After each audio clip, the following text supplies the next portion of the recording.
Στα μέσα της δεκαετίας του 1880, μια γυναίκα ταξίδευε σιδηροδρομικώς από το Cape Town στο Port Elizabeth της Νότιας Αφρικής. Η γυναίκα χάζευε από το παράθυρο, καθώς το τρένο περνούσε από το σταθμό της Uitenhage, όταν είδε έναν μπαμπουίνο να δίνει σήμα στα τρένα. Αμέσως έκανε καταγγελία στις σιδηροδρομικές αρχές, οι οποίες αρχικά δεν έδωσαν σημασία. Πώς θα μπορούσε άλλωστε να συμβαίνει πραγματικά αυτό?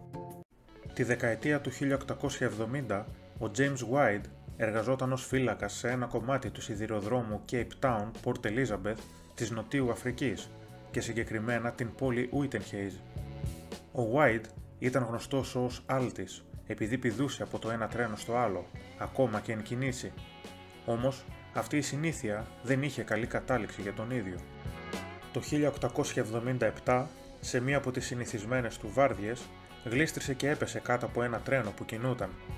Οι ρόδες του βαγονιού του έκοψαν τα πόδια κάτω από τα γόνατα και με τα βίας γλίτωσε το θάνατο. Ο ακροτηριασμός του είχε ως αποτέλεσμα να χάσει τη δουλειά του και να μείνει άνεργος. Τότε παρακάλεσε την εταιρεία να του δώσει άλλη δουλειά, αλλά δίχως αποτέλεσμα. Ο πεισματάρης White έφτιαξε μόνος του ξυλοπόδαρα και ένα καροτσάκι για να μπορεί να μετακινείται. Με αυτόν τον τρόπο έπεισε την εταιρεία να τον προσλάβει πάλι στο πόστο του σηματοδότη. Το 1881, ο White επισκεπτόταν μια πολυσύχναστη αγορά της Νότιας Αφρικής, όταν η προσοχή του έπεσε σε ένα ασυνήθιστο θέαμα, έναν μπαμπουίνο τσάκμα να οδηγεί ένα κάρο με βόδια. Εντυπωσιασμένος από τις ικανότητές του, ο White παρουσιάστηκε στον ιδιοκτήτη και προσφέρθηκε να τον αγοράσει. Αρχικά, ο ιδιοκτήτης ήταν απρόθυμος να πουλήσει το αγαπημένο του κατοικίδιο, καθώς το ζώο ήταν πολύ έξυπνο και εξυπηρετικό. Εν τέλει, λυπήθηκε τον ανάπηρο White και του τον πούλησε. Ο ιδιοκτήτης είπε στον White ότι ο μπαμπουίνος ήταν απίστευτα έξυπνος και εξαιρετικός εργάτης, αλλά μόνο αν έπαιρνε μία δόση κονιάκ Cape κάθε βράδυ. Αν του έλειπε το ποτό της νύχτας, ο μπαμπουίνος θα ήταν σκυθροπός την επόμενη μέρα και θα αρνιόταν να κάνει οτιδήποτε. Ο White το ξέχασε μόνο μία φορά σε όλα τα χρόνια που ακολούθησαν και μετά από μια μέρα αρνητικής συμπεριφοράς και άρνησης του μπαμπουίνου να δουλέψει, δεν το ξέχασε ποτέ ξανά. Ο White τον ονόμασε Jack και τον έκανε κατοικίδιο και προσωπικό του βοηθό. Το πρώτο που τον εκπαίδευσε να κάνει ήταν να σμπρώχνει το καροτσάκι του από και προς τη δουλειά, μιας και το σπίτι του απήχε περίπου μισό μίλια από το σταθμό και η απόσταση ήταν αρκετά κουραστική. Εκεί, ο Jack έσπρωχνε το τρόλεϊ κατά μήκος της ράγας, ενώ πηδούσε με ενθουσιασμό πάνω σε αυτό στα πιο γρήγορα κατηφορικά τμήματα. Σύντομα, ο Jack άρχισε να βοηθάει με τις δουλειές του σπιτιού, αφού έμαθε να σκουπίζει τα πατώματα, να βγάζει τα σκουπίδια, αλλά και να μεταφέρει καυσόξυλα. Πολύ γρήγορα, οι δυο τους έγιναν αχώριστοι και ο Jack έβλεπε σε καθημερινή βάση τον ιδιοκτήτη του να εργάζεται.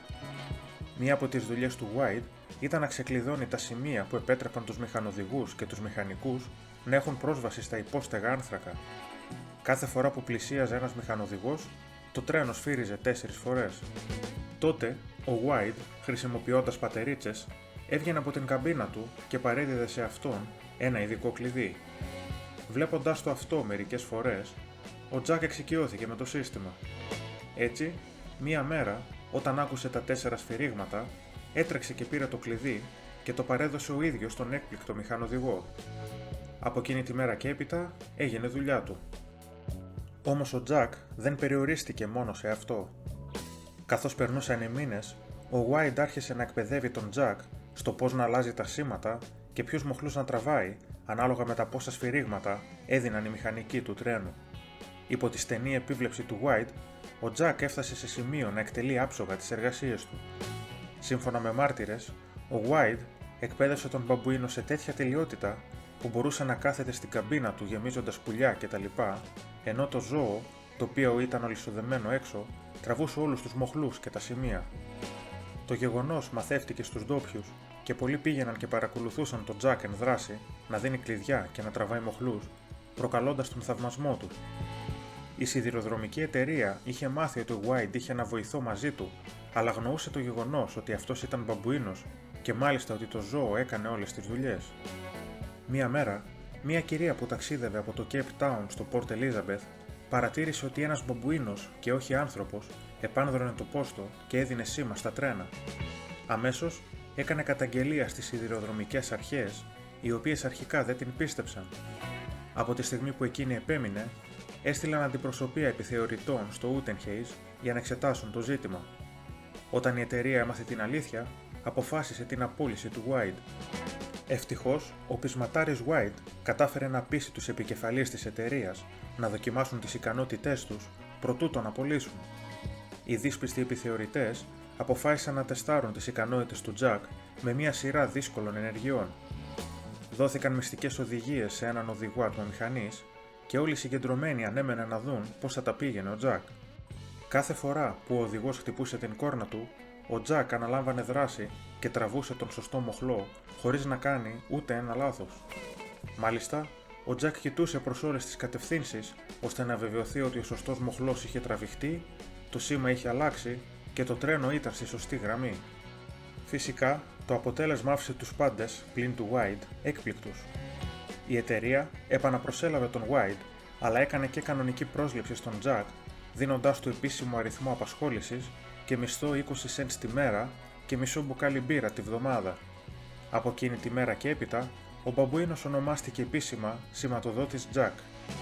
Ο Jack γνωρίζει το σφύριγμα του σήματος όπως εγώ, καθώς και όλους τους μοχλούς, έγραψε ο επιθεωρητής σιδηροδρόμων George Howe, ο οποίος επισκέφθηκε τον Jack στα τέλη του 1889. Ήταν πολύ συγκινητικό να βλέπω την αγάπη του για τον κύριό του. Καθώς πλησίαζα, ήταν και οι δύο στο καροτσάκι.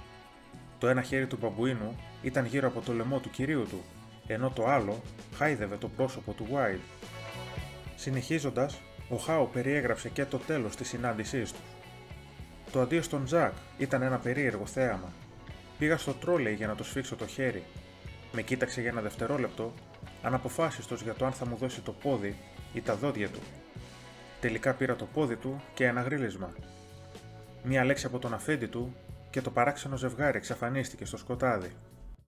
Λίγους μήνες αργότερα, ο Jack πέθανε από φυματίωση, έπειτα από 9 χρόνια συνεχούς επιτυχημένης εργασίας στο σιδηρόδρομο. Σήμερα, το κρανίο του βρίσκεται στο Μουσείο Albany στο Grahamstown της Νότιας Αφρικής. Ο James White έζησε άλλα 30 χρόνια χωρίς τον πολύτιμο βοηθό του, έως το 1921, όταν έφυγε από τη ζωή σε ηλικία 71 ετών. Αν σας άρεσε το βίντεο, κάντε like, αφήστε ένα σχόλιο και εγγραφείτε στο κανάλι για περισσότερες ιστορίες. Ευχαριστώ για την παρακολούθηση και τα λέμε την επόμενη φορά.